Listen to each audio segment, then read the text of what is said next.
दुर्गा सप्तशती का छठा अध्याय। धूम्रलोचन वध। ध्यान। मैं सर्वगेश्वर भैरव के अंगों में निवास करने वाली परमोत्कृष्ट पद्मावती देवी का चिंतन करती हूँ। वे नागराज के आसन पर बैठी हैं। नागों के फणों से सुशोभित होने वाली मणियों की विशाल माला से उनकी देहलता उज्जित हो रही है।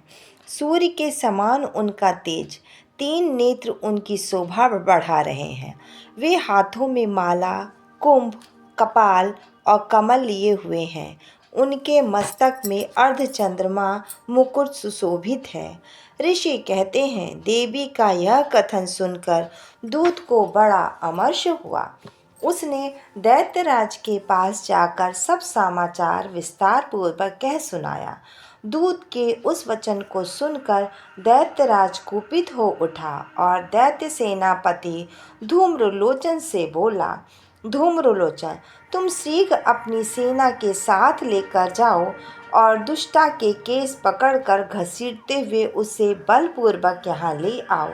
उसकी रक्षा करने के लिए यदि कोई दूसरा खड़ा हो तो वह देवता, यक्ष और गंधर्व ही क्यों न हो, उसे अवश्य मार डालना। ऋषि कहते हैं, शुंभ के इस प्रकार आज्ञा देने पर वह धूम्रलोचन दैत्य 8000 असुरों की सेना को साथ लेकर वहां से तुरंत चल दिए।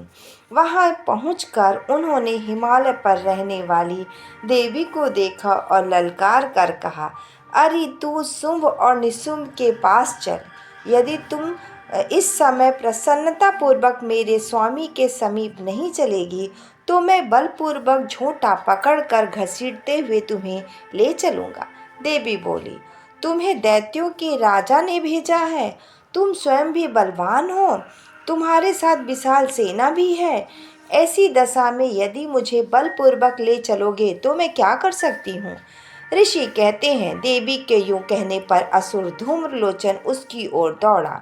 तब अंबिका ने हुंग शब्द के उच्चारण मात्र से उसे भस्म कर दिया। फिर तो क्रोध में भरी हुई दैत्यों की विशाल सेना अंबिका के एक दूसरे पर तीखे सायों की शक्तियां और फरसों की वर्षा आरंभ की।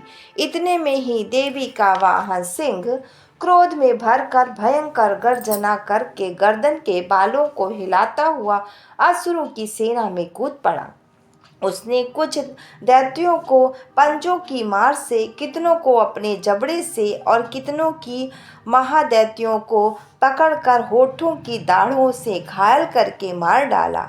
उस सिंह ने अपने नखों से कितनों के पेट फाड़ डाले, थप्पड़ मारकर कितनों के सिर धड़ से अलग कर दिए, कितनों की भुजाएं और मस्तक काट डाले और अपनी गर्दन के बाल हिलाते हुए उनके दूसरे दैत्यों के पेट फाड़कर उसका रक्त चूस लिया। अत्यंत क्रोध में भरे हुए देवी के वाहन महाबली सिंह ने क्षण भर में भी असुरों की सारी सेना का संहार कर डाला। शुंभ ने जब सुना कि देवी ने धूम्रलोचन असुर को मार डाला तथा उसके सिंह ने सारी सेना का सफाया कर डाला, तब उस दैत्य राज्य को बड़ा क्रोध हुआ। उसका होठ कांपने लगा।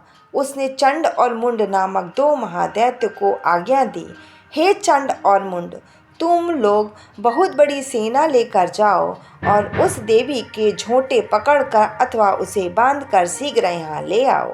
यदि इस प्रकार उसको लाने में संदेह हो तो युद्ध में सब प्रकार के अस्त्र शस्त्र या समस्त आसुरी सेना का प्रयोग करके उसकी हत्या कर डालना। उस दुष्टा की हत्या होने तथा सिंह के भी मारे जाने पर अंबिका को बांधकर साथ ले शीघ्र ही लौटना। इस प्रकार मार्कंडेय पुराण में सर्वरित मन्वंतरित कथा के अंतर्गत देवी महात्म्य धूम्रलोचन वध नामक छठा अध्याय पूरा हुआ। बोलो दुर्गा माता की जय।